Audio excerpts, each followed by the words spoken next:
Donald Trump esingizda bo'lsa, Eronga kelishish yoki Hormuz bo'g'ozini ochish uchun 10 kun vaqt bergandim. Vaqt tugab bormoqda. Ularning boshiga do'zax azobi yog'ilishiga 48 soat vaqt qoldi. Xudoga hamd va sanolar bo'lsin deya post qoldirdi AQSh prezidenti Donald Trump.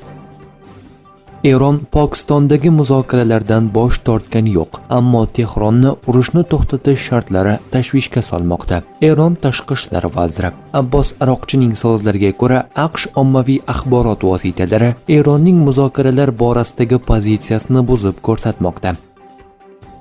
Eron Isroilning markaziy qismiga kassetali o'q-dorilar bilan zarba berdi. Dastlabki ma'lumotlarga ko'ra, ushbu hujum natijasida 5 kishi jarohatlangan, shuningdek, turar joy binolari va avtomobillarga zarar yetgan. Isroil armiyasining ma'lum qilishicha, kassetali jangovar qismga ega ballistik raketa aholi yashaydigan hudud osmonida parchalangan.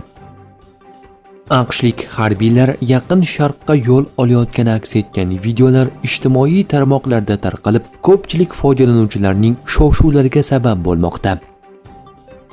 Olingan ma'lumotlarga ko'ra, Amerika Qo'shma Shtatlariga tegishli S-17 transport samolyotlari ommaviy ravishda Atlantikadan o'tib Yaqin Sharq tomon uchmoqda. Ikkinchi to'lqin allaqachon Yevropa ustida bo'lib, Sharqiy O'rta Yer dengizi tomon yo'nalmoqda.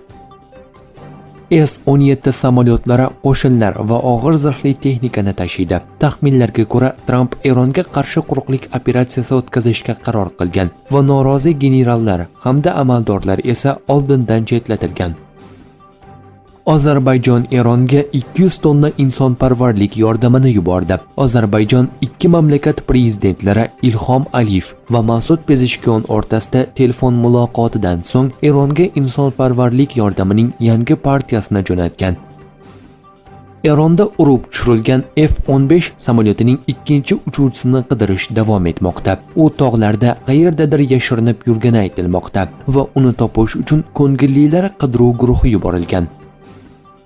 Tel Avivga yangi raketa hujumlari uyushtirildi. Eron hali ham Isroil va mintaqa davlatlarga raketa zarbalari berishga yetarli amaliy salohiyatni saqlab turibdi. Tehronning ko'p sonli aldamchi nishonlaridan foydalanayotgani sababli Eronning haqiqiy harbiy qudratini aniq baholash hali ham juda mushkul.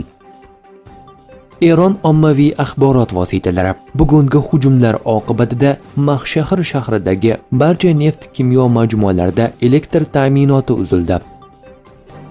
Sodiq Va'da 4 amaliyotining 94-to'lqini amalga oshirildi.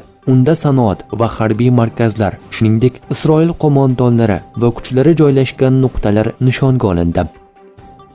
The Intercept nashri Pentagon Eron bilan urushdagi AQShning haqiqiy yo'qotishlarini yashirayotgani aytilmoqda. Nashr davosiga ko'ra, AQSh Mudofaa vazirligi inson va texnika yo'qotishlari ko'lamini ataylab past ko'rsatmoqda yoki to'liq ochiqlamayapti. Shu bilan birga ochiq manbalarda ham rasmiy raqamlar bilan keyinchalik chiqib kelayotgan ma'lumotlar o'rtasida farq bo'lgani kuzatilgan.